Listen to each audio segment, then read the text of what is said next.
also Zhang Milama of Gabon.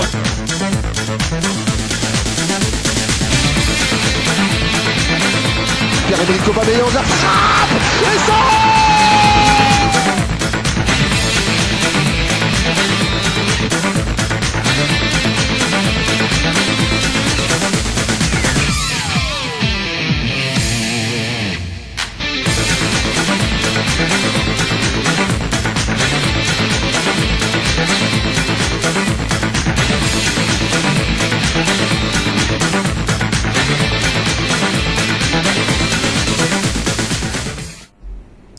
Mesdames et messieurs, soyez les bienvenus à cette émission de sport. Nous parlerons de taekwondo, football et nous aurons tour à tour comme invité sur ce plateau Monsieur Henri Patureau, secrétaire général adjoint de l'association Sismar Sport, et Monsieur Franck Rimosi, responsable de la commission en compétition, pour nous parler d'un événement qui pointe à l'horizon. Et pour m'accompagner sur ce plateau, je serai accompagné de Ulrich Sima. Ulrich, bonsoir. Bonsoir Inès. Alors nous repartons du côté de la Richie et nous revenons dans un instant.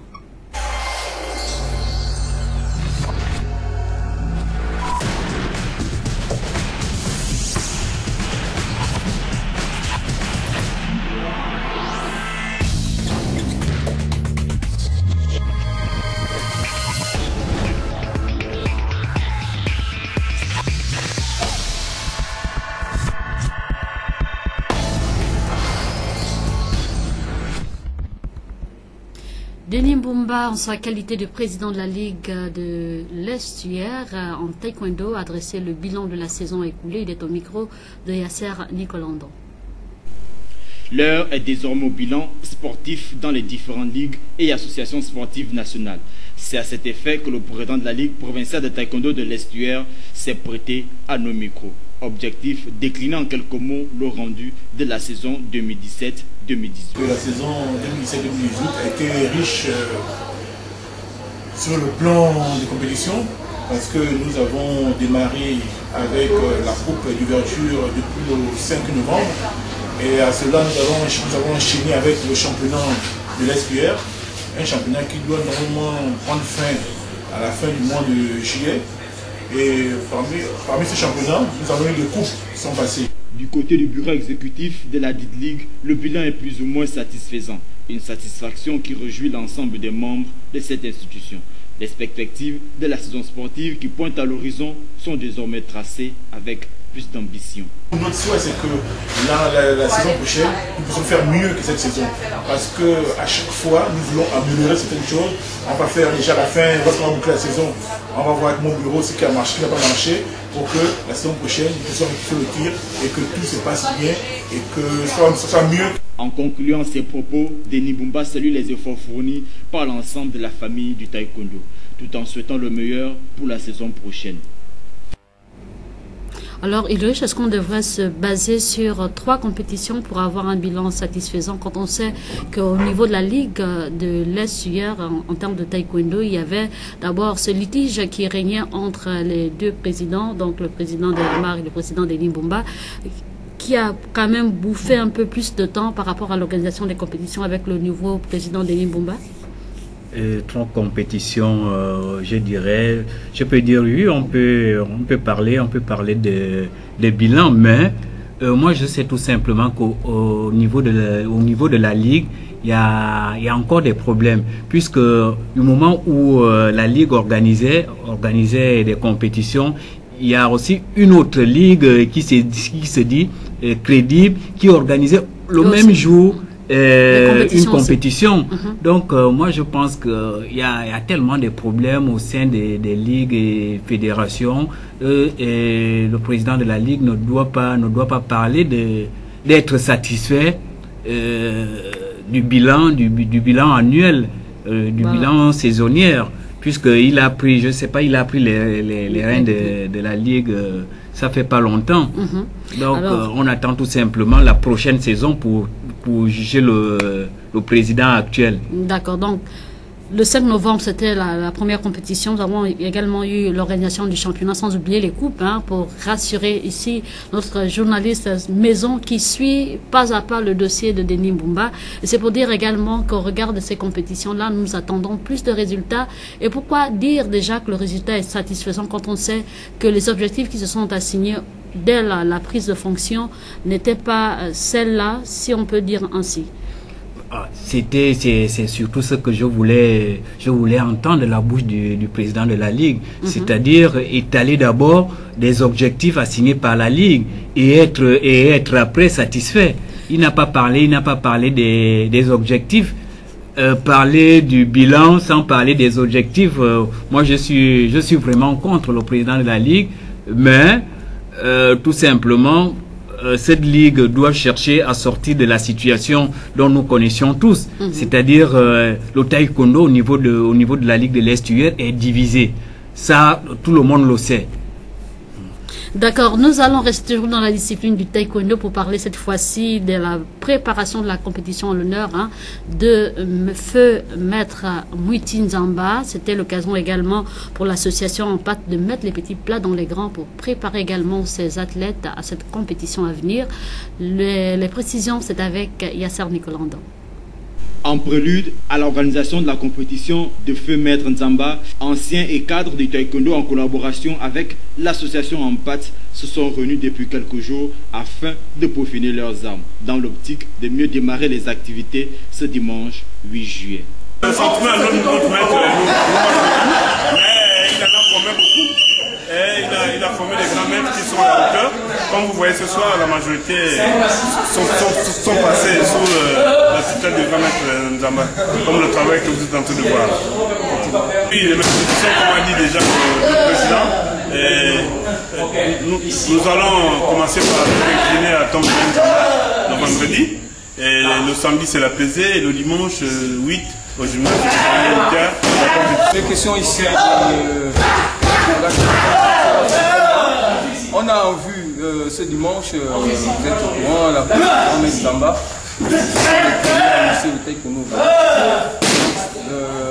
le club, l'association en passe a décidé d'organiser.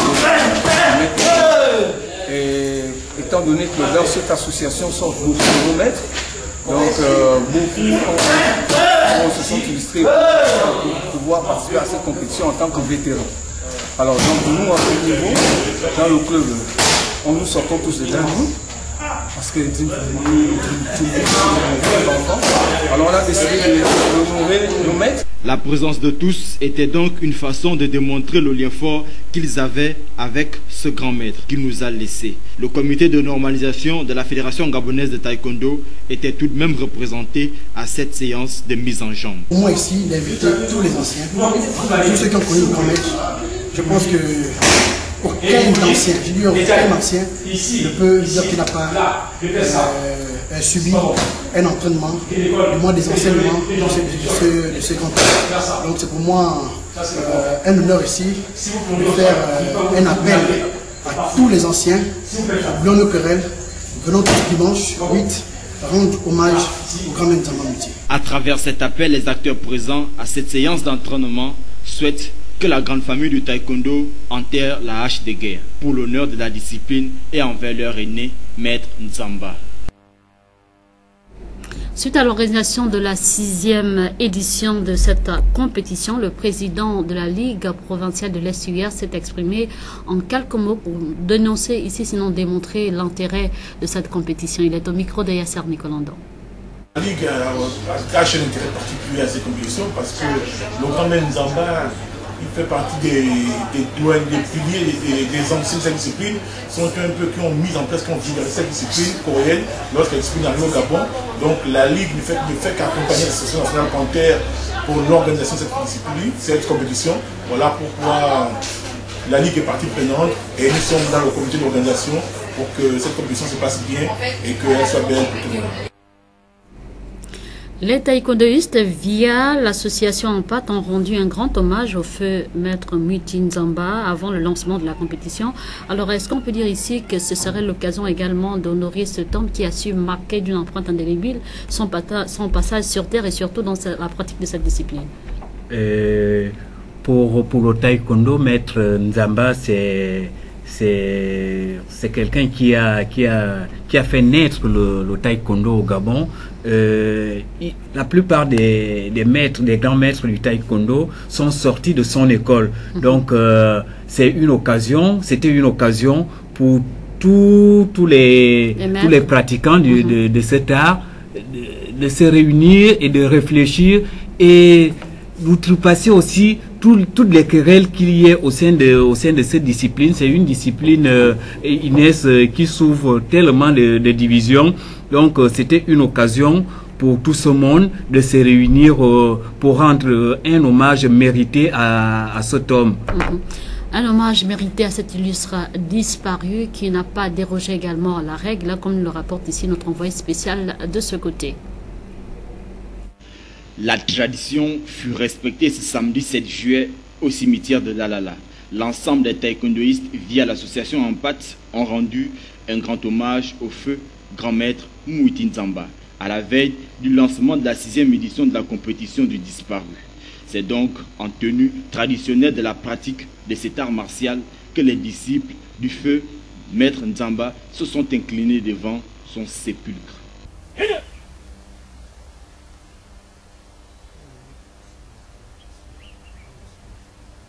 Le message porté ici par les cadres était d'être en phase avec l'esprit martial.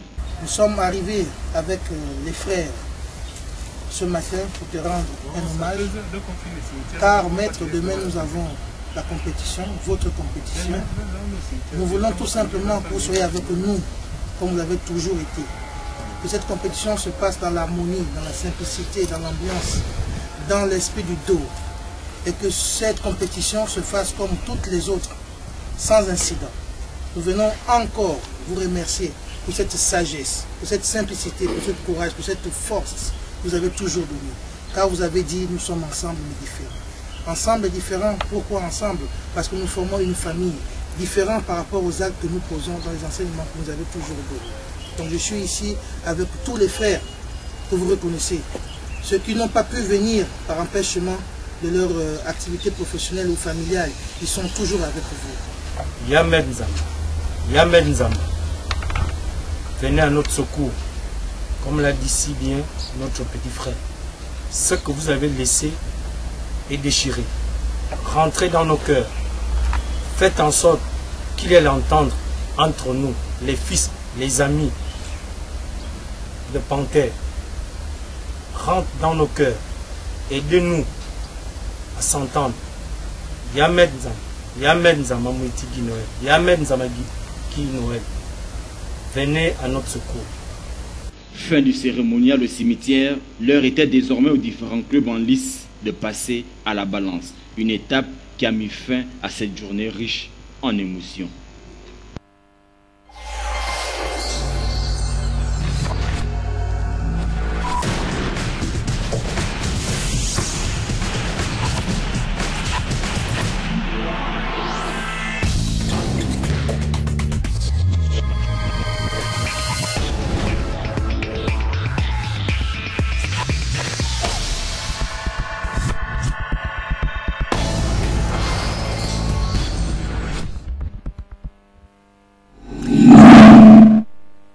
C'est à l'entame de cette émission. Nous recevons sur ce plateau M. Henri Patureau, secrétaire général de l'association Sisma Sport. Monsieur, bonsoir.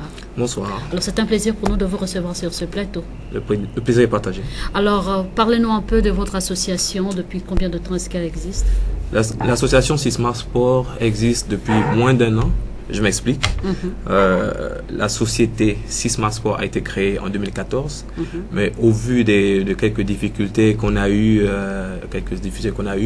au fil des déroulements de certaines compétitions, on a décidé de la changer en association, ce qui s'est fait en début 2018.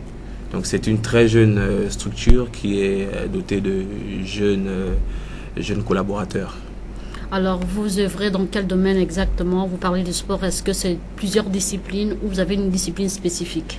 L'association est axée sur le sport en général. Mais comme nous savons, le pays est plutôt enclin vers le football. Donc nous avons commencé par l'étape football. Alors dans l'étape football, est-ce qu'il y a quand même des cibles bien précises? Bon, nous n'avons pas, nous ne faisons pas de discrimination, donc, mais entre-temps nous avons jusqu'alors eu 2 grandes compétitions à notre actif. L'une était l'inter-entreprise, donc on a visé un peu toutes les entreprises qui étaient intéressées par la pratique d'une activité saine. Ensuite, nous avons fait la première édition du Clash, qui touchait les jeunes entre 15 et 25 ans. Donc là, nous allons lancer la 2e édition, c'est pour ça que nous sommes là aujourd'hui. Alors, Efron, certainement une question. Moi, j'aimerais un peu savoir un peu plus sur cette association. Vous avez parlé que l'association existe depuis moins d'1 an. Tout à fait. Voilà, et nous parlons déjà de la 2e édition du Clash. Donc, je voudrais tout simplement savoir, est-ce que l'association a participé en arrière-plan à l'organisation de la première édition? En fait, pour être plus clair, c'est la même structure. Mais nous étions en société. Mais on a vu que... en termes de société, ça n'allait pas, il fallait changer de nom. Voilà, il fallait pas changer de nom, mais changer de critères. Des critères. Voilà, parce que l'association Sismar Sport vit principalement des sponsors. Donc c'est plus compliqué pour les sociétés de réagir à une société comme elle que d'agir en association. Et en association, on a des horizons un peu plus élargis. On peut toucher un peu plus de monde, comme la FIFA, la FEGAFoot, etc. Donc on a plus de soutien. Alors quand vous avez plus de soutien avec ces différents partenaires, est-ce qu'on peut dire qu'aujourd'hui là c'est vraiment, ça roule comme sur les roulettes? Non, nous ne sommes pas encore là, mais c'est un début, c'est un pas en avant. Nous connaissons actuellement la situation du pays, donc c'est un peu compliqué pour toutes les entreprises, pour tous les partenaires de contribuer comme ils aimeraient.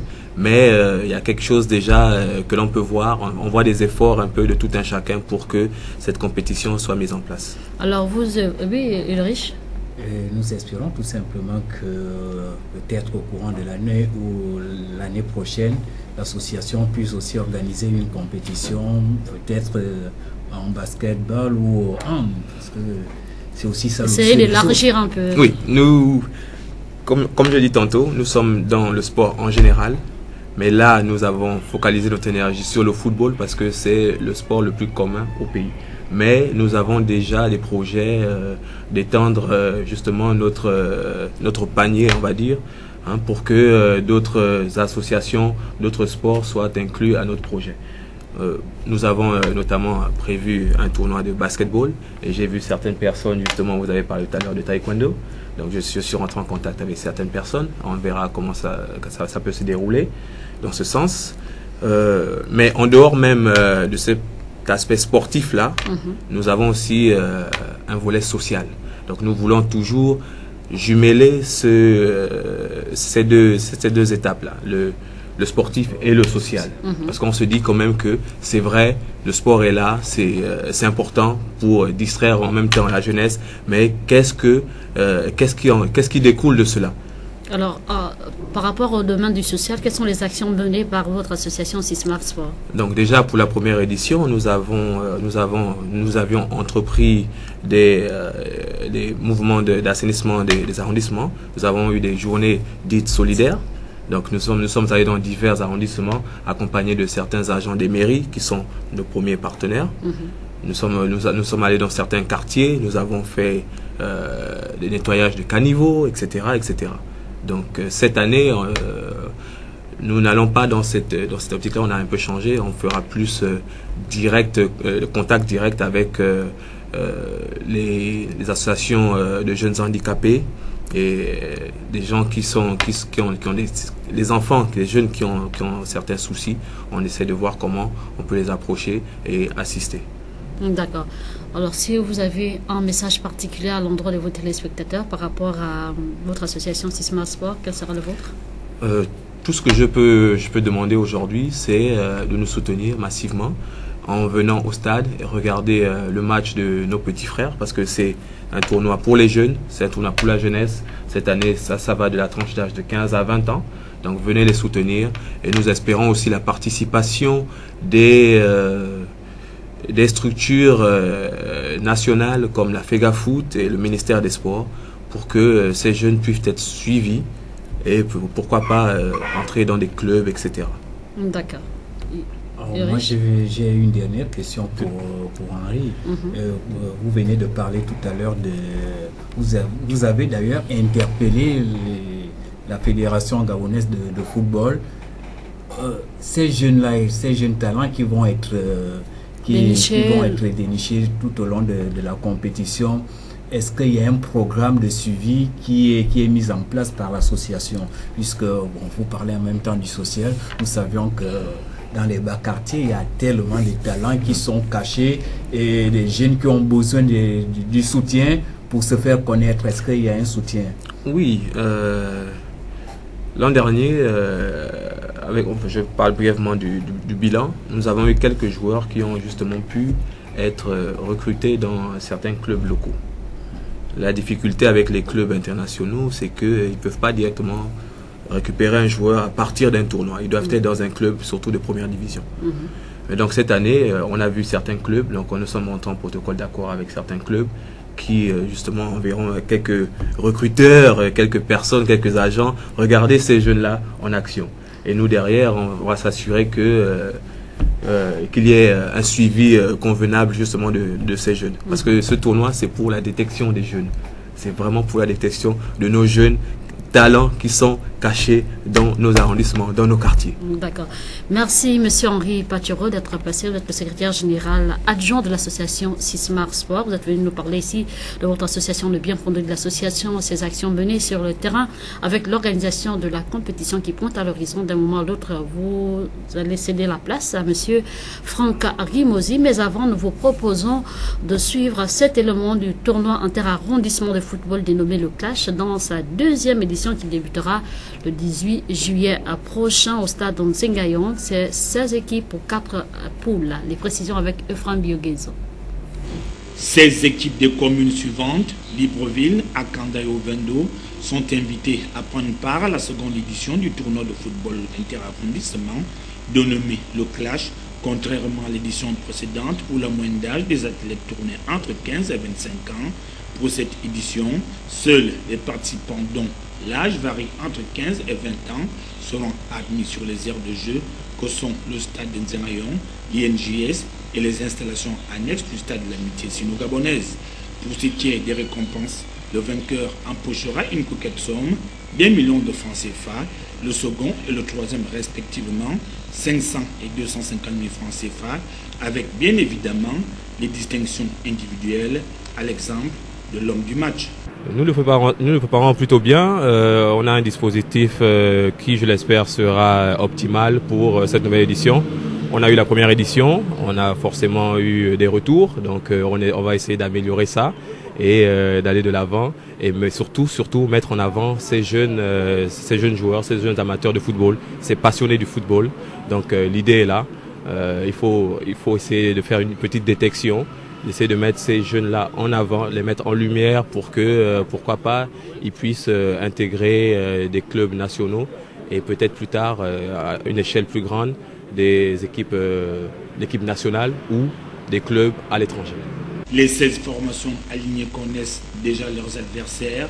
À l'issue du verdict des tirages au sort, dès le 18 juillet, la poule 1 ouvrira le bal avec 2 confrontations au stade d'Nzengayong. Mva AC sera face à Olympique du PK5. Juste après, Gando FC sera aux prises avec Bala FC. C'était mon rêve parce que moi j'ai un but à atteindre, c'est de jouer la finale. Je vais me retrouver la poule A. Bon, déjà là, nous sommes dans la préparation de nos 22 jeunes. On a livré 4 matchs amicaux et on a entraînement mercredi. Au sortir du tirage au sort, on ira les informer dans quelle poule nous serons et dans quelle poule nous sommes. Et puis, nos préparations, on a affronté d'autres équipes qui font partie aussi de la compétition. Et on s'est bien en sorti pendant la préparation. Ce tournoi de football a pour objectif de détecter les jeunes talents Hormis cet aspect important, le comité d'organisation a également fait la promesse de réhabiliter certaines installations sportives de la commune de Libreville. Nous avons sur ce plateau M. Franck Rimosi, responsable de la commission compétition. M. Franck, bonsoir. Bonsoir Inès. Alors c'est un plaisir pour nous de vous recevoir sur ce plateau. Je suis ravi, merci. Alors vous êtes là pour nous parler de la compétition, le clash. Déjà, qu'est-ce que c'est? Le clash, c'est un tournoi inter-arrondissement. Et quand on voit sport, on parle football. Et il y a plusieurs activités sportives. Et dans le football, c'est un sport collectif. Et pour cela, nous savons que pour certains, c'est une passion et pour d'autres, c'est une profession. Donc, cette compétition est comme notre mission d'abord, c'est de dénicher certains jeunes pour leur faire monter dans certains clubs ou pourquoi pas à l'équipe nationale, on ne sait jamais, ou envisager d'être à l'international. Et en même temps, cette compétition est prévue pour 16 équipes. Donc, on a 10 équipes dans la commune de Libreville, 3 équipes dans la commune de Vendo et 3 équipes dans la commune d'Akanda. D'accord. 10 équipes participeront à ce tournoi qui débutera? Ça débutera du 18 juillet. La cérémonie d'ouverture va se passer au stade de Nzayan jusqu'au 12 août. Alors, comment s'est fait la détection des équipes dans les différents arrondissements? Est-ce que vous avez passé d'abord un communiqué au préalable pour réunir ces jeunes, les responsables des clubs et autres? Le communiqué est passé, mais comment ça se passe? Nous adressons un courrier aux mairies respectives, et ce sont ces mairies qui nous constituent des équipes. Comme c'est un tournoi arrondissement, donc on va dans ce sens où nous déposons le courrier aux mairies, et il y a une date limite. À partir de cette date limite, voilà, nous venons maintenant voir les mairies pour prendre ces équipes-là qui vont représenter leur arrondissement. Alors, est-ce que lorsque vous avez déjà les résultats des équipes qui participeront à la compétition, il y a une réunion de concertation avec les responsables de ces différents clubs pour enfin poser les jalons par rapport au déroulement même de la compétition? Oui, cette réunion s'est faite avant le tirage au sort. On a pu mettre les points sur les i pour qu'ils puissent savoir comment ça va se dérouler, qu'est-ce qu'on attend d'eux, pour que le déroulement des rencontres se passe dans de bonnes conditions. D'accord, Monsieur Sima. Moi, j'aimerais un peu savoir, est-ce que vous avez parlé des mairies qui font le choix des équipes dans les arrondissements? Est-ce qu'il y a des critères que vous avez imposés aux mairies pour faire le choix? Parce que je prends un exemple du 6e arrondissement où il y a tellement des équipes dans les quartiers. Oui. Le choix des équipes par rapport à la commune de Libreville, moi je trouve un peu ça inférieur. Est-ce que vous pouvez un peu nous dire les critères qui étaient imposés? Bon, déjà, les équipes que les mairies doivent nous donner, elles savent que normalement ce sont ces équipes-là qui les représentent. Donc je pense que c'est un casting qui s'est passé. Déjà les critères sont de 15 à 20 ans. Ça c'est un. De deux, ces joueurs qui ont l'âge entre 15 et 20 ans ne doivent pas évoluer en première et en deuxième division. Parce que c'est déjà une carrière pour eux. Donc nous voulons ces petits-là qui cherchent, qui veulent aller et qui iront. Vous voyez un peu? Est-ce que j'ai répondu à votre question? Si. D'accord. Alors, étant donné que nous sommes toujours dans le déroulement, sinon le choix même, l'organisation d'un tel événement nécessite d'énormes moyens financiers. Est-ce que vous avez déjà pensé en termes de sponsors? Alors, M. Franck, pour l'organisation d'une telle compétition, telle que le Clash, qui va s'étendre sur 3 semaines, nécessite d'énormes moyens financiers. Alors, est-ce que vous avez pensé au sponsoring même de l'événement? Et quels sont les différents prix pour chaque équipe au terme de la compétition? Oui, on a pensé au sponsoring à travers des sociétés, et il y a certaines qui nous ont répondu présents, car ils ont vu le contexte, le contenu, et ce que ça peut apporter aux jeunes et au pays en général. Et en parlant de récompenses, le premier, donc le vainqueur du championnat, le vainqueur du tournoi inter-arrondissement de la 2e édition, a une somme de 1 million de francs CFA, accompagné de la réhabilitation d'un aire de jeu. Plus le deuxième, il a une somme de 500 000 francs. et le troisième une somme de 250 000. D'accord. Alors, quelles sont les innovations pour cette deuxième édition? Pour cette deuxième édition, on va revenir vers la première. Donc la première, elle était de 24 équipes. Et aujourd'hui, nous sommes à 16. Donc on fera un peu comme la Coupe d'Afrique. On a une tranche d'âge de 15 à 25 ans qui était pour l'année passée. On est descendu de 15 à 20 ans. Et en même temps, je pense que c'était la meilleure chose dans l'objectivité de notre compétition. Car l'objectif est de trouver ces jeunes talents. Et nous pensons que de 15 à 20 ans, la personne a encore le temps de faire une bonne carrière. Alors, Ulrich, certainement une question? Juste savoir quels ont été les moyens mis en place, surtout au plan logistique pour les équipes qui habitent des quartiers éloignés. Je ne sais pas s'il y a eu une organisation spéciale au niveau de... Oui, on a pensé à tout ça à travers toujours nos sponsors, nos partenaires, car nous savons que c'est très difficile déjà. Et l'objectif aussi de l'association Sisma Sport, c'est que en amenant ces jeunes à jouer cette compétition qui ne dépensent aucun sou. Donc dans le centre de la logistique, 16 équipes seront transportées dans des bus VIP. Donc l'objectif aussi, c'est de les faire rêver. De savoir qu'ils peuvent aussi arriver à ce stade où leurs grands frères sont à l'équipe nationale. Donc ils vont monter dans le bus de leurs grands frères pour voir aussi que là, c'est juste pour la compétition du clash, mais ils peuvent arriver à monter sur ce bus parce qu'ils sont internationaux. Vous voyez, il y a des bus qui prendront les équipes d'un point donné au site et qui les reprendront du site au point donné. Toutes les équipes y compris. D'accord. Si vous avez un mot à l'endroit de vos téléspectateurs par rapport à l'organisation de cette compétition, quel sera le vôtre? Premièrement, je veux d'abord remercier nos partenaires ainsi que les mairies qui se sont débattues à nous trouver des équipes. Je peux dire aux téléspectateurs que le clash, c'est une compétition ouverte à la population gabonaise. Et en même temps, il faudrait savoir que l'entrée elle est gratuite. Donc tout le monde peut y accéder.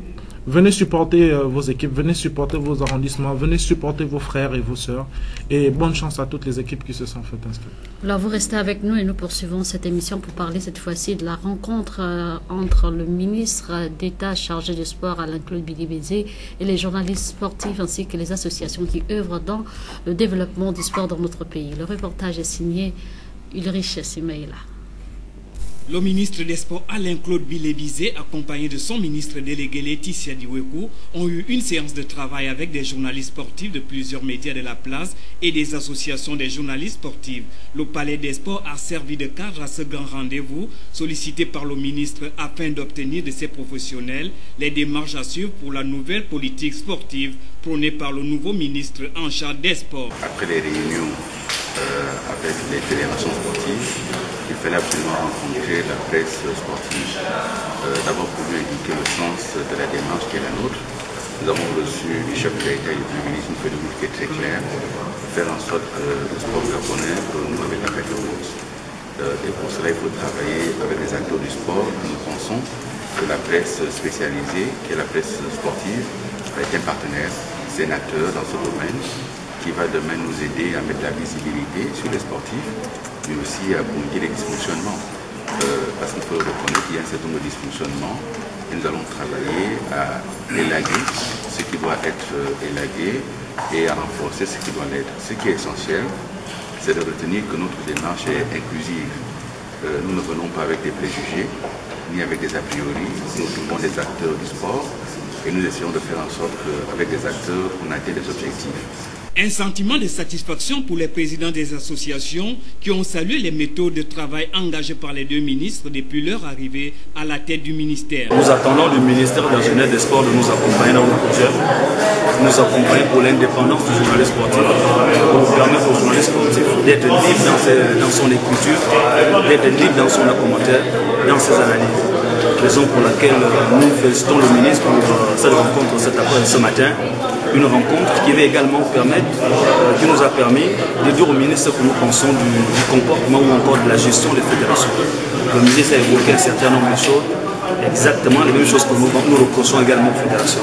Maintenant, quant au ministre d'être rigoureux dans la prise de décision de ce qui s'est fait, ce qui se fait dans l'organisation même de ces fédérations. Je pense que si nous conjuguons les efforts, nous marchons ensemble avec le ministère de la Jeunesse et des Sports et que le ministère de la Jeunesse et des Sports accepte de nous accompagner, on aura les journalistes forts et indépendants. Cette séance de travail qui s'est achevée par la remise d'un projet des awards du sport par le président de l'association gabonaise de la presse sportive indépendante au ministre d'État.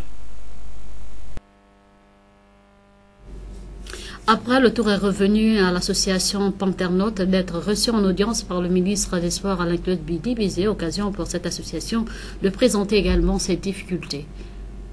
Le bureau de l'association des Panternotes, un groupe de supporters qui œuvrent dans le soutien des différentes sélections sportives du Gabon, a été reçu en audience par le ministre Alain-Claude Bilibizé, une occasion pour ce regroupement associatif de présenter au nouveau patron du sport les difficultés qu'elle rencontre afin de mener à bien ses activités. Aujourd'hui, on devait rencontrer le ministre des Sports et le patron de département. C'était des questions de l'association des Panternotes, qui ne connaissait pas toujours, même s'il m'avait vu plusieurs fois au stade. Donc c'était pour prendre l'association des Panternotes, au FEDA, et présenter en même temps certaines difficultés que nous avons. Et avec le ministre, nous avons vu ensemble des pistes de solutions pour toujours continuer à accompagner les Panthères vers le sommet de l'Afrique. Nous sommes beaucoup plus que c'est dans le football, c'est vrai, mais nous avons adapté nos statuts pour pouvoir accompagner toutes les autres fédérations. Malheureusement, les autres fédérations ne nous font pas toujours part de leur programme d'activité. On n'a pas toujours leurs rencontres internationales, ce qui nous pose d'énormes difficultés. Pour le 11, ça a été beaucoup plus simple parce que c'était une CAN, donc beaucoup plus médiatisé. On a eu le temps de discuter avec les responsables de la fédération gabonaise de hand. Pour le football, c'est relativement plus simple pour nous, mais les autres disciplines, on attend toujours d'avoir leur programme d'activité et c'est à partir des programmes que nous intéressons et nous préparons. Ce groupe de supporters qui nous a habitués à mettre de l'épulation dans les stades, surtout pendant les rencontres de la sélection nationale de football, est un appui considérable car elle constitue un lien fort entre les acteurs qui sont sur le terrain et le public. Alain-Claude Bilibizé a répondu positivement aux doléances émises par le bureau des Panternotes qui souhaite étendre son réseau de supporters et le mettre à la disposition des ensembles des sélections nationales. La rencontre s'est achevée par la remise des présents au ministre. Alors, le ministre multiplie les rencontres, des concertations avec les acteurs du sport. Est-ce que c'est une bonne initiative pour les présidents? Oui, c'est une très bonne initiative, Inès, depuis qu'il est à la tête du ministère. Il est tellement félicité, surtout pour les sportifs, par cet engagement. C'est-à-dire, il faut appeler les sportifs. Ce sont des sportifs qui font vibrer le sport. Ce sont eux qui connaissent les réalités, les difficultés des sportifs. Ce qui n'a pas été le cas pour les anciens ministres de la jeunesse des sports. Bilibizé, nous espérons tout simplement qu'il ira au bout de ses efforts. Il a des initiatives qui peuvent nous faire rêver, qui peuvent nous faire rêver. Avec une bonne redynamisation. Avec une bonne redynamisation, comme vous venez de le dire, Inès. C'est quelqu'un qui, sérieusement, c'est quelqu'un qui travaille. C'est un travailleur. Il faut tout simplement noter qu'au cours de ces échanges, j'ai surtout apprécié et le langage direct du confrère, grand frère Pablo Mossoudji Ngoma, qui a évoqué au ministre certaines difficultés qui font de sorte qu'aujourd'hui, il n'y ait plus de problèmes dans des fédérations. Et par exemple, nous avons des fédérations qui limitent leurs activités rien qu'au niveau de Libreville.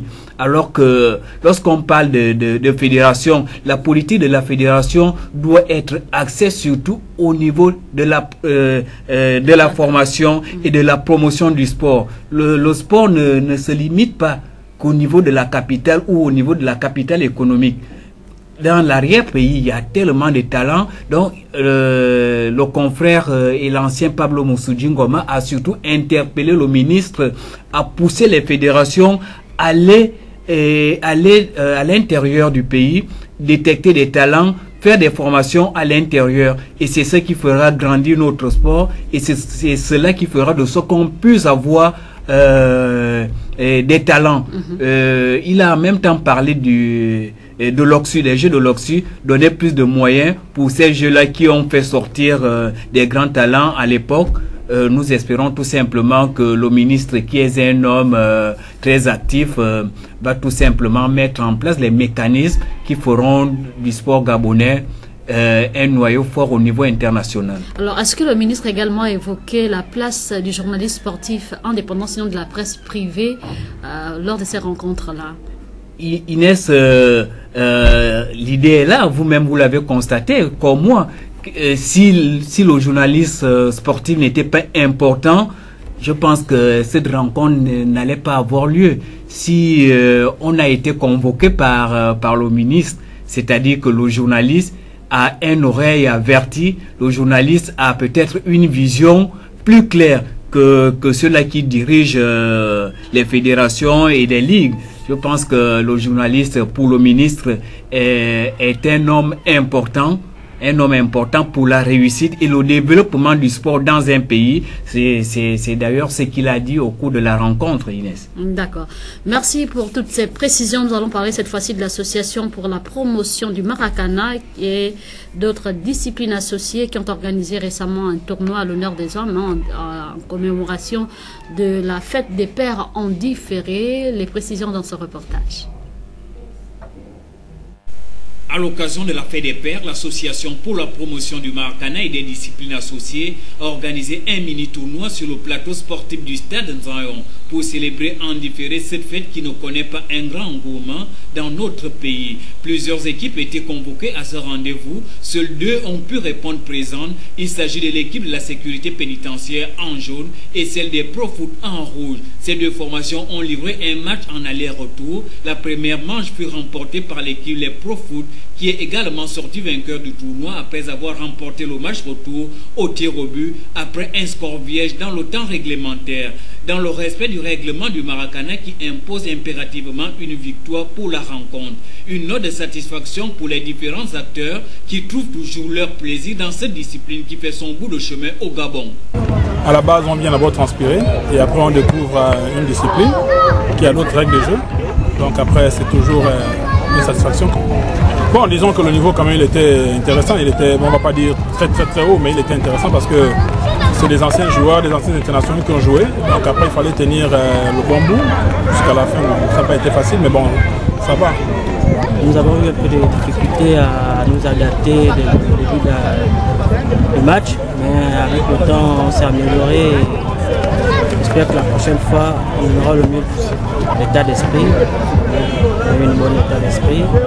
Et juste vous dire que la prochaine fois, on verra. Le président de l'association pour la promotion du Maracana, André Obam Ondo, s'est expliqué sur le bien fondé de ces mini-tournois et il en a profité pour faire l'économie du dernier congrès axé sur cette discipline qui a eu lieu en Côte d'Ivoire. Nous avons repoussé la fête des pères. Il y avait une fête des pères la semaine dernière et nous avons voulu honorer les pères en faisant un joint du Maracana pour une fête des pères avec des pères en bonne santé. Donc c'est un peu l'objectif de notre ce matin. Ce qui ressort de ce congrès, de ce grand congrès qui a regroupé près de 14 pays qui vont participer à la Maracane. D'abord c'est la nouvelle appellation de la Cannes, la Maracane 2018 à Abidjan. Ce qui ressort c'est que le congrès a simplement décidé de remodifier l'appellation des vétérans en nommant maintenant des vétérans super seniors. Donc ça fait plus marqué sur le plan marketing. Et maintenant, la deuxième chose, nous avons visité les sites qui devraient appliquer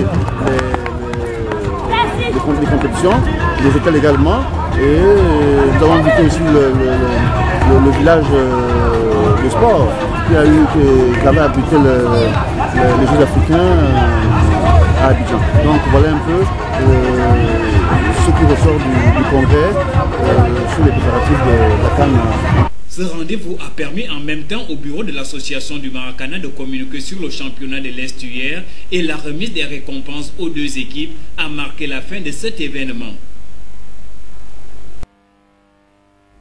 Le président de la Ligue provinciale de football de l'Est, hier, Mendy Kabangoy, a dressé le bilan de la saison écoulée. Il est au micro de Yasser Nicolando. En se prêtant en nos micros, ce matin, le président de la Ligue provinciale de football de l'Estuaire, Mendy Kabangoy, tente de nous livrer avec un sourire le bilan plus ou moins satisfaisant de la saison sportive 2017-2018 de la Ligue dont il a la charge. Le bilan moral et financier, c'est un bilan qui a démontré à tous les présidents qu'ils étaient vraiment satisfaits. Satisfaits dans le sens que nous avons commencé notre championnat par la Super Coupe. À travers cette Super Coupe, nous avons enregistré au moins 4 rencontres. Il y avait le Benjamin qui avait joué cette Super Coupe. Après le Benjamin, il y avait les Mini. Après les Mini, il y avait les juniors et la D3. Et en D3, se réjouissant de la bonne conduite et des activités tenues à la Ligue, Mendy Kabangoy et son bureau dirigeant ont désormais comme unique pensée celle de démarrer la saison sportive 2018-2019 tout en posant les mêmes actions. Nous avons déjà projeté cette édition pour la saison 2018 et 2019. Nous voulons, n'est-ce pas, démarrer ce championnat un peu tôt, compte tenu, n'est-ce pas, des enfants qui sont scolarisés. Que ça nous a vraiment embêtés. Vous voyez qu'il y a certains qui préparent le bac, il y a certains qui préparent le BPC. C'est vraiment très difficile. On n'est pas arrivé là. Donc nous allons démarrer le championnat l'année prochaine, n'est-ce pas, à partir de fin octobre. Ça nous permettra, n'est-ce pas, de jouer en temps. Et ça nous permettra, n'est-ce pas, de terminer le championnat en temps. Dans cette ligue, nous avons dit que la ligue dont j'ai la responsabilité d'organiser, n'est-ce pas, ces championnats. Redonner à la province mère de l'Estuaire et au football local les valeurs qui étaient les siennes, là sont entre autres les missions que le bureau exécutif s'est assigné. D'un bilan à un autre, le président de la Ligue de l'Estuaire s'est prêté à notre micro pour nous livrer avec la preuve et l'appui de sa reconnaissance au poste. Les précisions avec Yasser Nicolando. Nous avons dit que la Ligue dont j'ai la responsabilité d'organiser, n'est-ce pas, ces championnats, donc j'ai mon acte de naissance.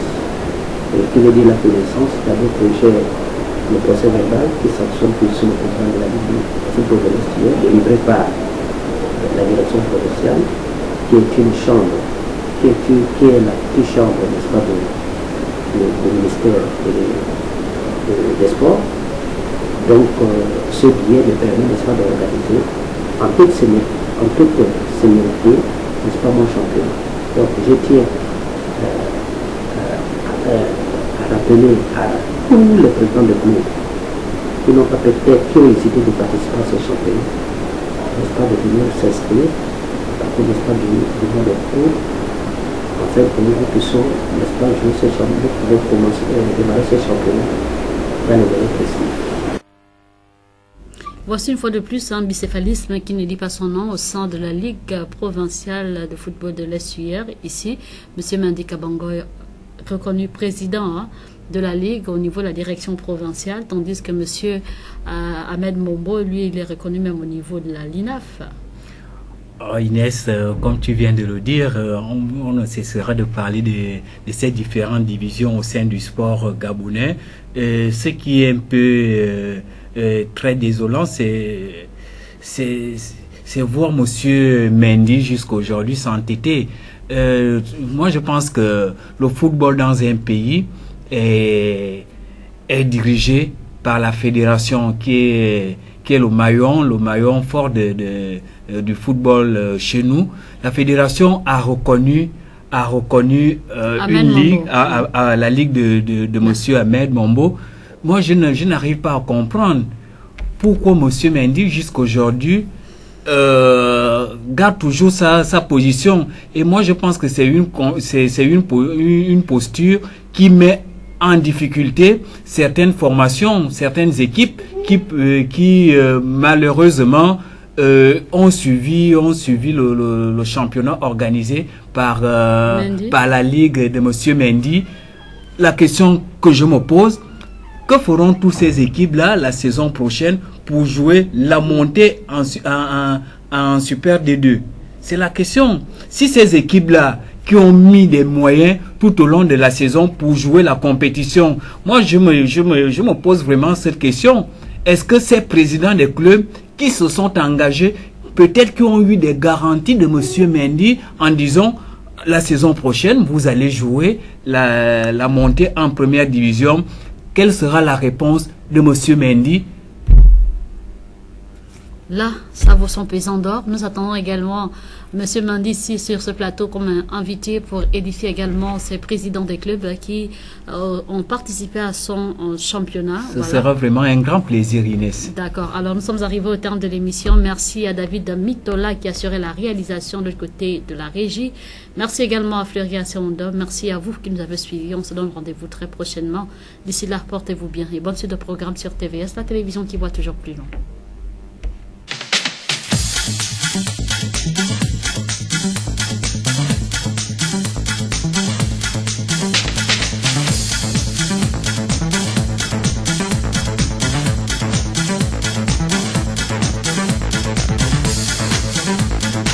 And also Zhang Milama of Gabon.